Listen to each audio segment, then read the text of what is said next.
Hello बच्चों, स्वागत है आपका अपने चैनल माय हिंदी टीचर में। बच्चों, आज मैं आपको पढ़ाने जा रही हूँ क्लास 7 की एनसीईआरटी बुक हिमालय की बेटियां पाठ 2। यह बसंत पुस्तक है हिंदी की और यह एक निबंध है। हिमालय की बेटियां एक निबंध है। निबंध के बारे में जानेंगे बच्चों, लेकिन उससे पहले हिमालय की बेटियों का ये जो पाठ है उसके बारे में जानते हैं कि इस पाठ का उद्देश्य क्या है और हिमालय आखिर है क्या।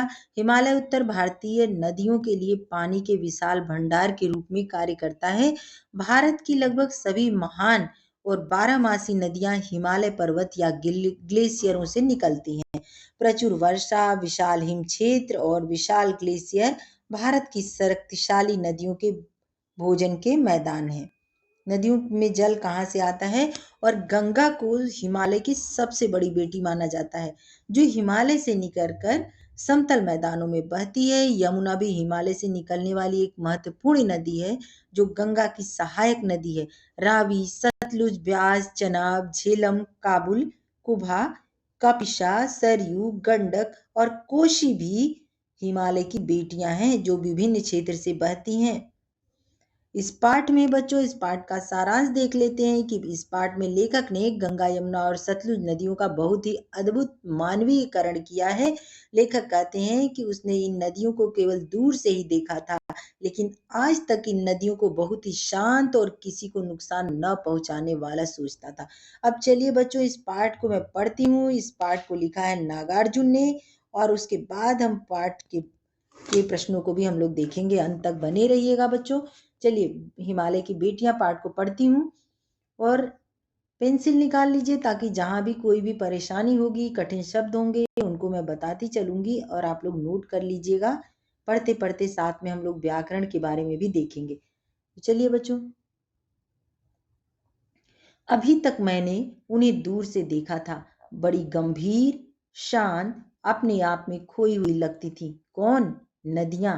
ये नदियों के बारे में कहता है कि अभी तक मैंने देखा था, तो ये बड़ी गंभीर, शांत और अपने आप में खोई ही लगती थी, संभ्रांत महिला की भांति।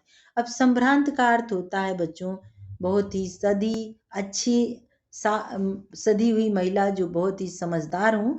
तो संभ्रांत महिला की भांति वे प्रतीत, प्रतीत माने मालूम होती, भांति मतलब होता है की तरह, प्रतीत यानी मालूम होती थी।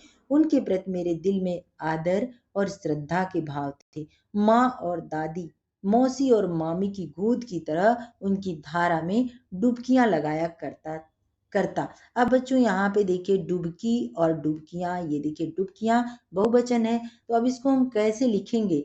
एक वचन में छोटी की मात्रा जो रहती है बच्चों, एक वचन में जो छोटी की मात्रा अगर किसी शब्द में होती है तो बहुवचन बनाते हैं, तो वो बड़ी की मात्रा में बदल जाती है। छोटी की मात्रा छोटी ही रहती है, और बहुवचन में जो बड़ी की मात्रा होती है वो छोटी में बदल जाती है। अभी आपको दिखाती हूँ मैं। देखिए, डू ब की, ये बड़ी की मात्रा, ये एक वचन है। अब जब इसका बहुवचन हमने यहाँ बनाया तो नीचे आपका जैसा लिखा ऐसे हो जाएगा, डू ब की या। क्योंकि बच्चों, वचन बदलते, वचन में एक वचन जो है जब बहुवचन में बदलते हैं तो जो बड़ी की मात्रा है वह छोटी में बदल जाती है, लेकिन जब छोटी की जो मात्रा होती है वह हमेशा छोटी में ही रहती है। चलिए अब आगे देखते हैं। डुबकियां लगाया करता, परंतु इस बार जब मैं हिमालय के कंधे पर चढ़ा तो वे कुछ और रूप में सामने थी। मैं हैरान था कि यही दुबली पतली गंगा, यही यमुना, यही सतलुज समतल मैदानों में उतरकर विशाल कैसे हो जाती है। इनका उछलना कूदना, देखिए उछलना कूदना ये क्रिया है, उनका उछलना कूदना।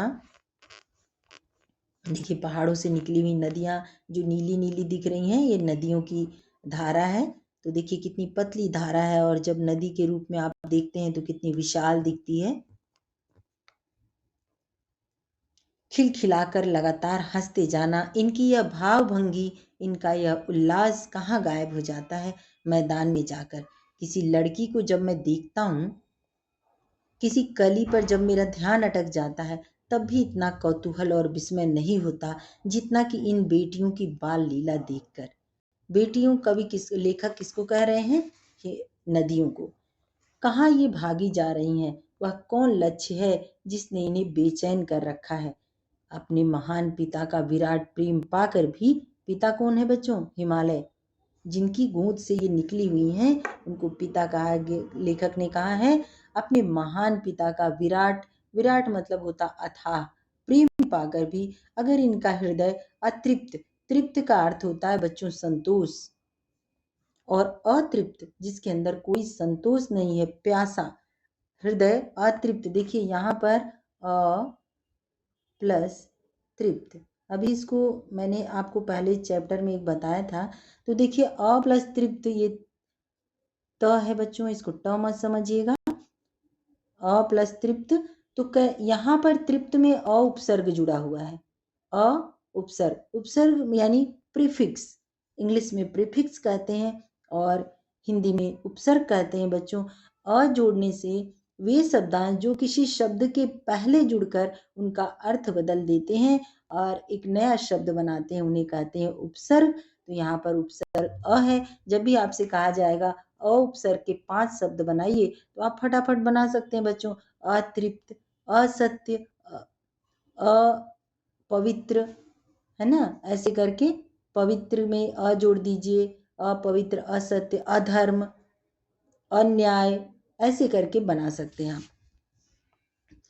वह कौन होगा जो उनकी प्यास मिटा सकेगा? बर्फ जली नंगी पहाड़ियां, छोटे छोटे पौधों से भरी घाटियां। अब देखिए बच्चों यहाँ पर छोटे छोटे, एक ही शब्द जहां 2 बार आएगा तो आप लोग क्या कीजिएगा कि इसको पुनरुक्त शब्द युग्म कहते हैं। क्या कहते हैं बच्चों? यहाँ लिख देती हूँ मैं, पुनरुक्त। पुनरुक्त शब्द युग्म का अर्थ होता है, मिटा दूंगी अभी।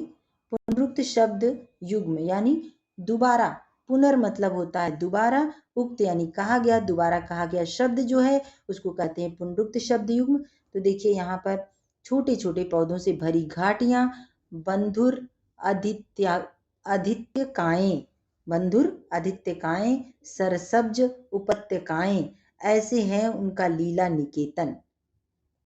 खेलते खेलते जब ये जरा दूर निकल जाती हैं, जब ये जरा दूर निकल जाती हैं तो देवदार, चीड़, सरो, चिनार, सफेदा, कैल के जंगलों में पहुंचकर शायद इन्हें बीती बातें याद करने का मौका मिल जाता होगा। ये सारे पेड़ों के नाम है बच्चों। कौन जाने बुढ़ा हिमालय अपनी इन नटखट बेटियों के लिए कितना सिर धुनता होगा। बड़ी बड़ी चोटियों से जाकर पूछिए तो उत्तर में विराट मौन, मौन यानी शांत, विराट यानी बहुत ही विशाल, बहुत बड़ा, बड़ी बड़ी चोटियों यानी पहाड़ की ऊंची ऊंची चोटियों से जाकर पूछिए तो नटखट का होता है न, नटखट मतलब चंचल, बहुत ही नटखट बेटियों के लिए कितना सिर धुनता होगा ये हिमालय। बड़ी बड़ी चोटियों से जाकर पूछिए तो उत्तर में विराट मौन के सिवाय उनके पास और रखा ही क्या है। सिंधु और ब्रह्मपुत्र ये दो ऐसे नाम हैं। कौन कौन से नाम है बच्चों? सिंधु और ब्रह्मपुत्र ये दो ऐसे नाम हैं जिनके सुनते ही रावी, सतलज, ब्यास, चेनाब, झेलम, काबुल, कुंभा, कपिशा, यमुना, सरयू, गंडक, ये सारी नदियों के नाम है बच्चों। कोसी आदि हिमालय की छोटी बड़ी सभी बेटियां आंखों के सामने नाचने लगती हैं। अगर आपसे पूछा जाएगा कि हिमालय की कितनी बेटियां हैं तो आपको याद रखना होगा जैसे सिंधु और ब्रह्मपुत्र ये ऐसे नाम हैं जिनके सुनते ही रावी, सतलज, ब्यास, चनाब, झेलम, काबुल, काबुल को कुभा भी कहते हैं, कपिशा, गंगा, यमुना, सरयू, गंडक, कोसी आदि हिमालय की छोटी बड़ी सभी बेटियां आंखों के सामने नाचने लगते। अब आप देखिए बच्चों यहाँ पर छोटी बड़ी आया है तो छोटी बड़ी एक ही शब्द, दोनों शब्द अलग अलग हैं। यहाँ विलोम शब्द है लेकिन बीच में योजक चिन्ह का प्रयोग किया गया है। जो योजक चिन्ह यानी ये वाली लाइन, इसको कहते हैं बच्चों योजक चिन्ह। एक ही यहाँ पर है तो जिसके दोनों पद प्रधान होते हैं उस वहां पर द्वंद्व समास होता है बच्चों। यहाँ पर आपको द्वंद्व समास मिल रहा है तो आप द्वंद्व समास जैसे सीताराम है, माता पिता, भाई बहन, छोटा बड़ा, छोटी बड़ी, ऊंचा नीचा, ये सारे, रात दिन, तो ये सारे आपके द्वंद्व समास हैं। तो यहाँ से आप समास को भी पढ़ सकते हैं। और ये है योजक चिन्ह जो बीच में मैंने डैश जैसा लगा दिया, इसको कहते हैं योजक चिन्ह। ये सारा चीज आपको पढ़ते पढ़ते याद करना होगा ताकि आपको आगे चलकर किसी तरह की कोई परेशानी ना हो। एक एक बूंद कहाँ छोटी छोटी सभी बेटियां आंखों के सामने नाचने लगती हैं। वास्तव में सिंधु और ब्रह्मपुत्र स्वयं कुछ नहीं है। दयालु हिमालय, देखिए हिमालय की विशेषता बता रहा है कि हिमालय कैसा है, दयालु। दयालु हिमालय की पिघले हुए दिल की एक एक बूंद, फिर पुनरुक्त शब्द युग में आ गया, एक एक बूंद न जाने कब से इकट्ठा हो होकर इन दो महानदों के रूप में समुद्र की ओर प्रवाहित होती रहती है। कौन से दो महानद हैं? दो महानदों के रूप में सिंधु और ब्रह्मपुत्र प्रवाहित होती रही है। कितना सौभाग्यशाली है वह समुद्र जिसे पर्वतराज हिमालय की इन दो बेटियों का हाथ पकड़ने का श्रेय मिला। जिन्होंने मैदानों में ही इन नदियों को देखा होगा, उनके ख्याल में शायद ही यह बात आ सके कि बूढ़े हिमालय की गोद में बच्चियां बनकर ये कैसे खेला करती हैं। माँ बाप की गोद में नंग धड़ंग होकर खेलने वाली इन बालिकाओं का रूप पहाड़ी आदमियों के लिए आकर्षक भले न हो, लेकिन मुझे तो ऐसा लुभावना प्रतीत हुआ, वह रूप की हिमालय को ससुर और समुद्र को उसका दामाद कहने में कुछ भी झिझक नहीं होगी। यहाँ पर हिमालय को ससुर और यहाँ पर देखिए बच्चों, हिमालय को ससुर और समुद्र को उसका दामाद कहने में कोई झिझक नहीं होता है।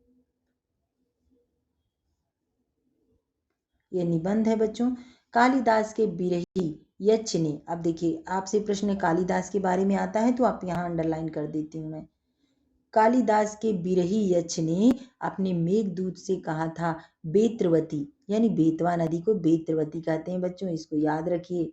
बेतवा नदी का प्रेम का प्रतिदान देते जाना, तुम्हारी वह प्रेसी तुम्हें पाकर अवश्य ही, प्रेसी यानी प्रेमिका, तुम्हें पाकर अवश्य ही प्रसन्न होगी। यह बात इन चंचल नदियों को देखकर मुझे अचानक याद आ गई। चंचल यानी नटखट, अचानक याद आ गई और सोचा शायद उस महाकवि को भी नदियों का सचेतन रूपक पसंद था। सचेतन यानी चेतन, इसमें स उपसर्ग लगा है बच्चों, यहाँ पर स प्रीफिक्स है और चेतन जो है यह मूल शब्द है, तो इसमें इसको कहते हैं उपसर्ग, स उपसर्ग के शब्द। सचेतन रूपक पसंद था। दरअसल जो भी कोई नदियों को पहाड़ी घाटियों और समतल आंगनों के मैदानों में जुदा जुदा शक्लों में देखेगा, वह इसी नतीजे पर पहुंचेगा। अब देखिए यहाँ पर जुदा जुदा भी एक ही, जुदा मतलब होता है बच्चों अलग अलग, शक्ल माने रूप होता है, लेकिन यहाँ पर मैं बताना चाह रही हूँ आपको, फिर से आया है पुनरुक्त शब्द युग में शब्दों का जोड़ा। सॉरी बच्चों। काका कालेलकर ने नदियों को लोक माता कहा। अब आपसे प्रश्न पूछा जाएगा कि काका कालेलकर ने नदियों के बारे में क्या कहा, तो नदियों को लोक माता कहा, किंतु माता बनने से पहले यदि इन बेटियों के रूप में देख लें तो क्या हर्ज है। और थोड़ा आगे चलिए, इन्हीं में अगर हम प्रेयसी की भावना करें तो कैसे रहेगा। ममता का एक और भी धागा है जिसे हम इनके साथ जोड़ सकते हैं, बहन का स्थान। भाई बहन का स्थान भी है, तो देखिए यहाँ पर बहन का स्थान कितने कवियों ने इन नदियों को दिया है। एक दिन मेरी भी ऐसी भावना हुई थी। थोलिंग यानी तिब्बत की बात है। कहाँ की बात है? थोलिंग यानी तिब्बत की बात है। मन उचट गया था, तबीयत ढीली थी, सतलज के किनारे जाकर बैठ गया। दोपहर का समय था, पैर लटका दिए पानी में। थोड़ी ही देर में उस प्रगतिशील जल ने असर डाला, तन और मन ताजा हो गया। तो लगा मैं गुनगुनाने। क्या गुनगुनाने लगा? जय हो सतलज बहन तुम्हारी। अब लेखक उनको बहन के रूप में मानने लगा है। जय हो सतलज बहन तुम्हारी, लीला अचरज बहन तुम्हारी, हुआ मुदित मन हटा खुमारी, जाऊं मैं तुम पर बलिहारी। तुम बेटी यह बाप हिमालय, चिंतित पर चुपचाप हिमालय, प्रकृति नटी के चित्रित पट पर अनुपम अद्भुत छाप हिमालय, जय हो सतलज बहन तुम्हारी। नागार्जुन ने इस कविता को लिखा है, इस निबंध को लिखा है। तो चलिए बच्चों अब लेख से पढ़ते हैं बच्चों आगे, प्रश्नोत्तर देखते हैं। नदियों को माँ मानने की परंपरा हमारे यहाँ काफी पुरानी है, लेकिन लेखक नागार्जुन उन्हें और किन रूपों में देखते हैं। देखिए यहाँ पर हिमालय की बेटियां से यह प्रश्नोत्तर है। लेखक नदियों को माँ स्वरूप तो माना ही गया, माँ स्वरूप तो मानते ही हैं, लेकिन लेखक नागार्जुन उन्हें बेटियों, प्रेयसी और बहन के रूप में भी देखते हैं। दूसरा प्रश्न है, सिंधु और ब्रह्मपुत्र की क्या विशेषताएं बताई गई हैं? तो सिंधु और ब्रह्मपुत्र हिमालय से निकलने वाली प्रमुख और बड़ी नदियां हैं। इन दो नदियों के बीच से अन्य दो छोटी बड़ी नदियां बहती हैं। ये नदियां दयालु हिमालय के पिघले दिल की एक एक बूंद इकट्ठा होकर ये नदी बनी है। ये नदियां सुंदर और लुभावनी लगती हैं। देखिए बच्चों, दूसरे जो प्रश्न है, सिंधु और ब्रह्मपुत्र की क्या विशेषताएं बताई गई हैं? तो यहाँ से सिंधु और ब्रह्मपुत्र स्वयं कुछ नहीं है, दयालु हिमालय के पिघले हुए दिल की एक एक बूंद न जाने कब से इकट्ठा हो होकर इन दो महानदों के रूप में समुद्र की ओर प्रवाहित होती रहती हैं। यहाँ तक आप इसका प्रश्न का उत्तर लिख सकते हैं, यहाँ से यहाँ तक इसको नोट कर लीजिएगा बच्चों।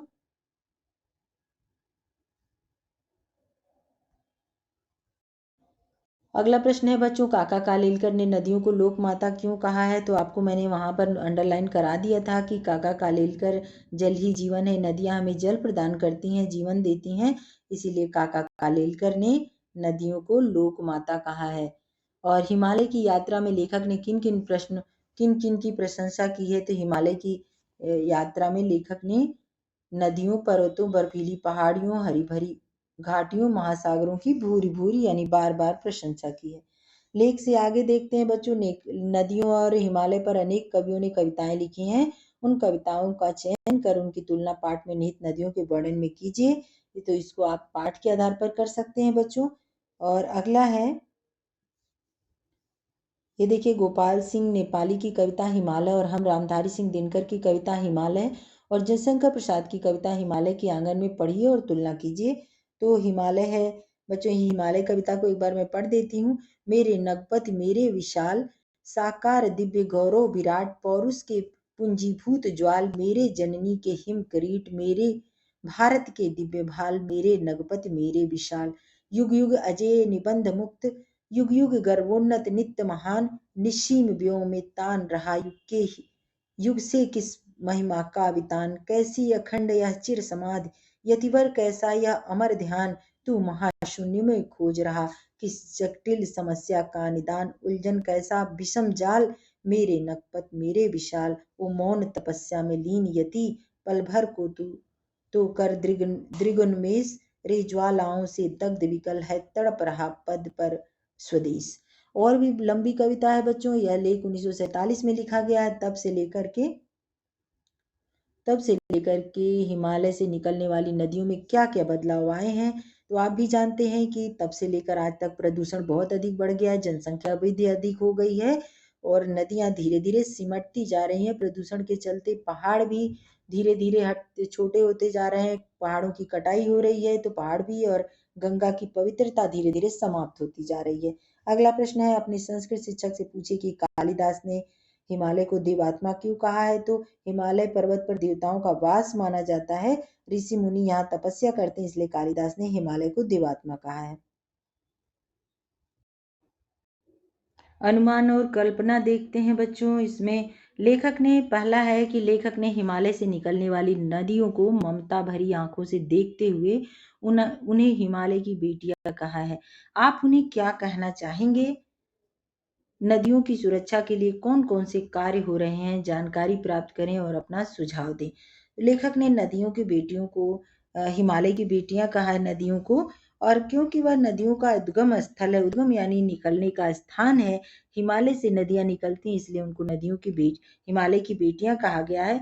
पर हम उन्हें माँ समान ही कहना चाहेंगे, क्योंकि वह हमें धरती को जल प्रदान करती हैं और हमारी प्यास बुझाने के साथ साथ खेतों की भी प्यास बुझाती हैं। एक सच्चे माँ एवं मित्र के रूप में नदियां हमारी सदैव हितैषी रही हैं और उन्होंने भलाई की है।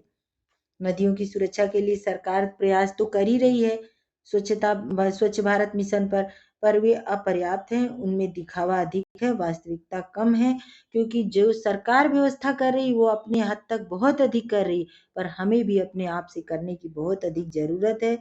वास्तविकता यही है कि नदियों में जो गिरने वाले कारखाने के कचरे हैं उनको रोका नहीं जा सका है, फिर भी नदियों की सुरक्षा के लिए हमारे देश में कई योजनाएं बनाई गई हैं। नदियों के जल प्रदूषण से बचाना चाहिए, बहाव को सही दिशा, अधिक नहरों के निर्माण पर रोक लगाना चाहिए। जल का कटाव रोकना चाहिए, नदियों की सफाई की उचित व्यवस्था करना चाहिए। सरकार करती है, लेकिन हमें भी अपनी तरफ से करने की बहुत अधिक आवश्यकता है। परंतु आज इस बात की आवश्यकता है कि शीघ्रता से इन योजनाओं को लागू कर दिया जाए और नदियों की सफाई की उचित व्यवस्था की जाए। उनमें कचरे फेंकने पर रोक लगाई जाए, कल कारखानों से निकलने वाले दूषित जल, रसायन तथा शव प्रवाहित करने पर रोक लगाई जाए। अतः नदियों की पवित्रता बनाए रखने के लिए जन चेतना जगानी होगी, सरकार को भी कड़े उपाय करने होंगे। अब देखिए अगला है बच्चों, नदियों से होने वाले लाभों के विषय में चर्चा कीजिए और इस विषय पर 20 पंक्तियों का एक निबंध लिखिए। तो अब आपको 20 पंक्तियों का निबंध लिखना है, इस पे चर्चा तो आपको खुद ही करना होगा, लेकिन कुछ पॉइंट है जो मैं संकेत बिंदु आपको बता देती हूँ। जल प्राप्ति, बांध बनाना और वर्षा में सहायक, नदियां जो हैं सिंचाई में सहायक हैं, आवागमन हेतु यानी आने जाने के लिए नदियों के माध्यम से, जहाँ सड़कें नहीं होती हैं हम नदी से में नाव से जा सकते हैं, आर पार जा सकते हैं। और बिजली बनाना, नदियों के जल से बिजली भी बनाई जाती है। नदियां हमारे जीवन का आधार हैं। बर्फीले पहाड़ों से अस्तित्व पाकर धरती के धरातल बहती हुई नदियां अपना सुधा रस रूपी जल असंख्य प्राणियों को प्रदान करती हैं। प्राणी मात्र की प्यास बुझाने के अतिरिक्त नदियां धरती को उपजाऊ बनाती हैं, आवागमन का साधन है। अभी मैंने आपको पॉइंट में बताया, आवागमन का साधन है। इन पर बांध बनाकर बिजली उत्पन्न की जाती है। हमारे अधिकतर तीर्थ स्थल भी नदियों के किनारे बसे हैं। जितने भी तीर्थ स्थान हैं वो सब नदियों के किनारे बसे हैं, इसी कारण नदियां पूजनीय भी हैं। नदियों से हमें धरती हेतु उपजाऊ पदार्थ प्राप्त होती हैं। ये वनों को सींचती हैं, देखिए जंगलों को सींचने का काम नदियां ही करती हैं। वर्षा लाने में सहायक होती हैं, अनगिनत जीव इनसे जीवन पाते हैं। नदियों के किनारे गांव का बसेरा पाया जाता है। गांव के लोग अपनी छोटी बड़ी सभी आवश्यकताएं जैसे सिंचाई करने, पानी पीने, कपड़े धोने, नहाने, जानवरों हेतु नदियों के जल का प्रयोग करते हैं। अंत में यही कहा जा सकता है कि नदियां हमारी संस्कृति की पहचान है। इन्हें दूषित नहीं करना चाहिए, क्योंकि हमारा जीवन इन्हीं पर निर्भर है। अब बच्चों करते हैं भाषा की बात। अपनी बात कहते हुए लेखक ने अपने अनेक समानताएं प्रस्तुत की है। ऐसी तुलना से अर्थ अधिक स्पष्ट एवं सुंदर बन जाता है। उदाहरण देखते हैं। उदाहरण क्या है? संभ्रांत महिला की भांति वे प्रतीत होती थी और माँ और दादी, मौसी, मामी की गोद की तरह उनकी धारा में डुबकियां लगाया करता। और अगला है बच्चों कि यहाँ पर अन्य पाठों में से ऐसे 5 तुलनात्मक प्रयोग निकाल कर कक्षा में सुनाइए और उन सुंदर प्रयोगों को कॉपी में भी लिखिए। तो 5 जो है, लाल किरण सी चोंच खोल चुगते तारे अनार के दाने। उन्होंने संदूक खोलकर एक चमकती सी चीज निकाली। अब देखिए, लाल किरण सी चोंच खोलकर चुगते तारा अनार के दाने, हम पंछी उन्मुक्त गगन के वहां से आपको मिल जाएगा। फिर है, उन्होंने संदूक खोलकर एक चमकती सी चीज निकाली। अगला है, सागर की लोरों की भांति उसका यह मादक स्वर गली भर के मकानों में उस ओर तक लहराता हुआ पहुंचता और खिलौने वाला आगे बढ़ जाता। यानी आपको विशेषण के बारे में कितने अच्छे से बताना है, ये सब चीज विशेषता बताते हुए उन्हें देखकर तो ऐसा लगता मानो बहुत सी छोटी छोटी बालूशाही रख दी गई हूँ। यह स्थिति अलग तरह की है। संभ्रांत महिला भ्रांत की सी वे प्रतीत होती थी। ऐसे ही बच्चों आप खोज खोज के 5 पॉइंट बना करके कहीं से भी लिख सकते हैं। तुलना करना है। दूसरा नंबर है, निर्जीव वस्तुओं को मानव संबंधी नाम देने से निर्जीव वस्तुएं भी मानव जीवित उठती हैं। लेकिन लेखक ने इस पाठ में कई स्थानों पर ऐसे प्रयोग किए जैसे, परंतु इस बार जब मैं हिमालय के कंधे पर चढ़ा तो वे कुछ और रूप में सामने थी। अभी किस रूप में सामने थी? और दूसरा है, काका कालेलकर ने नदियों को लोक माता कहा है। पाठ में इसी तरह के और उदाहरण ढूंढिए। देखिए, संभ्रांत पाठ के अन्य उदाहरण और हैं बच्चों। संभ्रांत महिला की भांति प्रतीत होती थी। इनका उछलना कूदना, खिलखिलाकर हंसते जाना, इनकी भाव भंगी, यह उल्लास कहाँ गायब हो जाता है। माँ बाप की गोद में, सब आप नोट कर लीजिएगा बच्चों, माँ बाप की गोद में नंग धड़ंग होकर खेलने वाली इन बालिकाओं को रूप में। और चौथा नंबर है, 5 पॉइंट तक कहा है।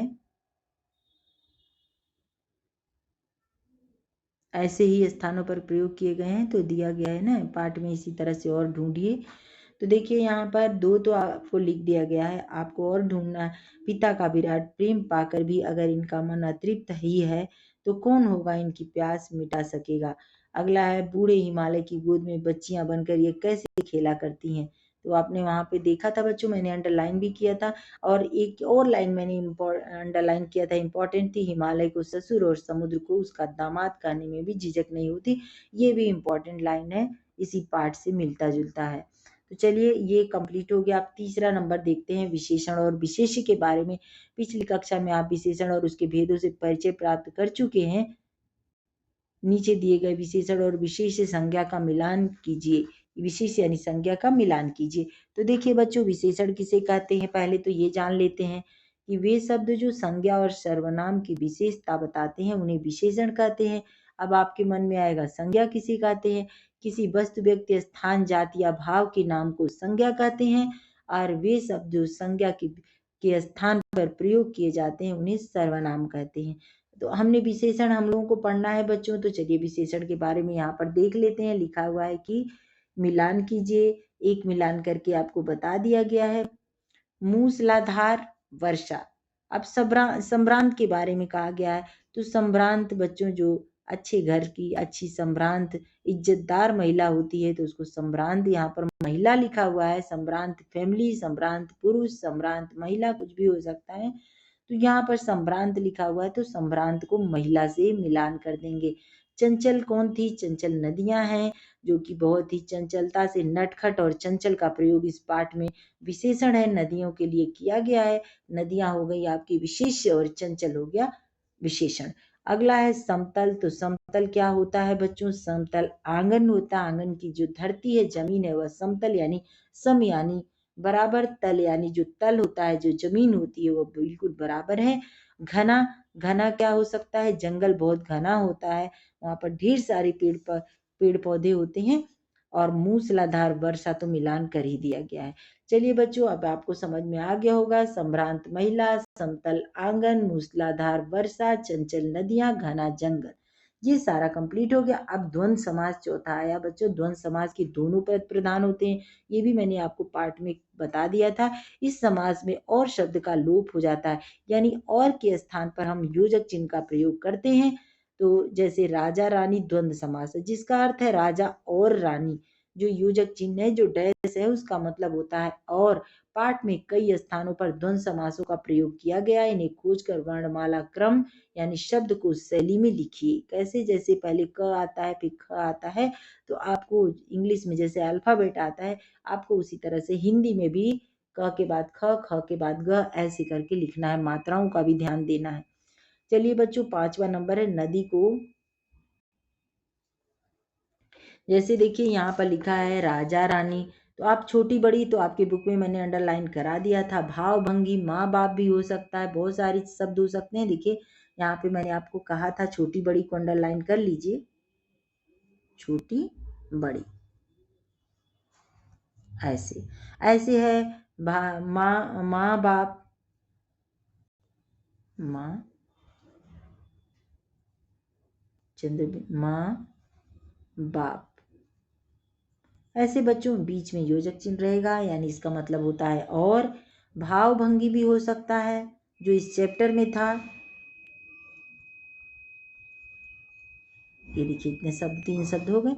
और देखिए बच्चों, यहाँ पे लिखा हुआ है, नदी को उल्टा लिखने से दीन होता है। बहुत अच्छा है बच्चों, जैसे राम को उल्टा लिखने से मरा होता है, वैसे नदी को उल्टा लिखने से दीन होता है, जिसका अर्थ होता है गरीब। दीन यानी गरीब। आप भी 5 ऐसे शब्द लिखिए जिसे उल्टा लिखने पर सार्थक शब्द बन जाएगा, सार्थक शब्द बन जाए। प्रत्येक शब्द के आगे संज्ञा का नाम भी लिखिए, जैसे नदी, दीन, दीन हो गया भाववाचक संज्ञा। ऐसे ही बच्चों और है, अगला है आपका रात। रात का हो जाएगा तार। ताजा, जाता, जाता का हो जाएगा बच्चों ताजा। भला, भला का हो जाएगा लाभ। और राही, राही का हो जाएगा हीरा। नव का हो जाएगा वन। नमी का हो जाएगा मीन। नशा का हो जाएगा शान। लाल का हो जाएगा लला। ऐसे बहुत सारे शब्द हैं बच्चों, आप बना सकते हैं, उनको लिख सकते हैं। लास्ट देखते हैं बच्चों छठा नंबर देखते हैं। समय के साथ भाषा बदलती है, समय शब्द बदलते हैं और उनके रूप बदलते हैं। जैसे बेतवा नदी के नाम का दूसरा रूप बेत्रवती। मैंने आपको बेत्रवती को अंडरलाइन करवाया था। बेत्रवती है, नीचे दिए गए शब्दों में से ढूंढकर इन नामों के अन्य रूप लिखिए। तो चलिए इसको भी देख लेते हैं बच्चों। सतलुज को शतद्रुम कहते हैं, सतलुज को शतद्रुम। और रोपड़ को क्या कहते हैं बच्चों? रोपड़ को कहते हैं रूपपुर। आपको मिलान करना होगा। ये देखिए मैं यहाँ पे लिख देती हूँ सतलुज, सतलुज 1, तो आपको सतलुज को शतद्रुम, ये भी 1। फिर है रोपड़, रोपड़ को मैं 2 लिख देती हूँ, 2, तो आपको 2 में रूपपुर, यहाँ से इसको मिलान कर देती हूँ रूपपुर। झेलम, झेलम को बितस्ता, झेलम को 3 नंबर, बितस्ता को भी 3 नंबर। ऐसे चिनाब, चिनाब है आपका 4 नंबर, तो चिनाब के साथ है बिपाशा, बिपाशा को भी 4 नंबर। अजमेर को, आप अजमेर को समझ जाएंगे कि अजमेर ये 5 नंबर अजमेर है, यहाँ पे भी 5 नंबर। और बनारस को वाराणसी, तो आपको पता ही है बच्चों 6 नंबर का, ये 6 नंबर। ये मिलान कर लीजिएगा इसको।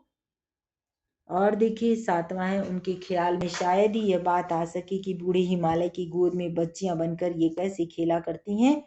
उपयुक्त पंक्ति में ही के प्रयोग की ओर ध्यान दिया दीजिए। ही वाला वाक्य नकारात्मक अर्थ दे रहा है, इसलिए इसीलिए ही वाले वाक्य में कही गई बात को हम ऐसे भी कह सकते हैं, उनके ख्याल में शायद यह बात न आ सके। इसी प्रकार नकारात्मक प्रश्नवाचक वाक्य कई बार नहीं के अर्थ में इस्तेमाल नहीं होते, जैसे महात्मा गांधी को कौन नहीं जानता। दोनों प्रकार के वाक्यों के समान 3-3 उदाहरण सोच करके आपको लिखना है। सोचिए और इस दृष्टि से उनका विश्लेषण कीजिए। तो चलिए बच्चों, अब ये लास्ट है, इसका विश्लेषण भी कर देते हैं। बापू को कौन नहीं जानता, यानी सभी जानते हैं, हर कोई बापू को जानता है। उन्हें शायद ही इस घटना की जानकारी हो, ही का प्रयोग हुआ है, तो शायद उन्हें घटना की जानकारी न हो, इसका मतलब है वह शायद ही तुम्हें देख सके।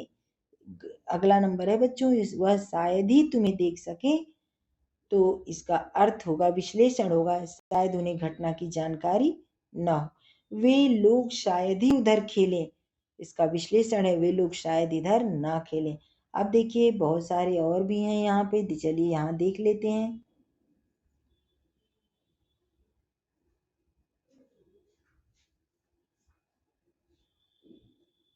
गद्यांश में ये देखिए आपको फूले कदम, ये कविता है और इसको लिखा है नागार्जुन ने। नागार्जुन जिन्होंने हिमालय की बेटियां लिखा है, इन्हीं की ये कविता है। चलिए इसको पढ़ने के लिए बच्चों, केवल पढ़ने के लिए इसको पढ़ देती हूँ।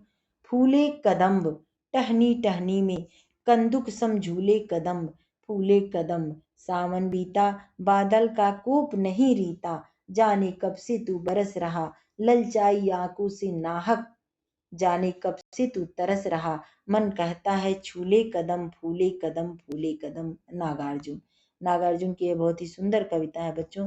कदम के पेड़ पर कदम के फूल लगे रहते हैं, कदम खिले रहते हैं, आपने देखा भी होगा और खाया भी होगा। तो चलिए, कालिंदी कूल कदम्ब की डारन, यमुना किनारे कदम के पेड़ का वर्णन बहुत ही अच्छा हुआ है। यहाँ पर भी नागार्जुन ने कदम का और प्रकृति का बहुत ही अद्भुत चित्रण किया है। तो बच्चों चलिए, इस पाठ को मैं यहीं समाप्त करती हूँ। और आपने हिमालय की बेटियां निबंध को पढ़ा, प्रश्न उत्तर को समझा। अब इस पाठ को मैं यहीं समाप्त करती हूँ बच्चों, मिलती हूँ मैं आपसे अगले वीडियो में। लेकिन जाते जाते आपसे इतना जरूर कहूंगी, अगर आप मेरे चैनल पर नए हैं, आपको मेरा वीडियो अच्छा लगा हो, तो इसको सब्सक्राइब कर लीजिएगा, ताकि मेरा लेटेस्ट वीडियो आप तक पहुंच जाएगा। मैं आपके हर चैप्टर का वीडियो बनाऊंगी। अगर आपको कोई प्रॉब्लम होती है, आप लिख दीजिएगा, मैं उसको भी सॉल्व करने की पूरी कोशिश करूंगी। धन्यवाद बच्चों। अगर अच्छा लगा तो लाइक कीजिएगा, शेयर कीजिएगा, कमेंट कीजिएगा। धन्यवाद।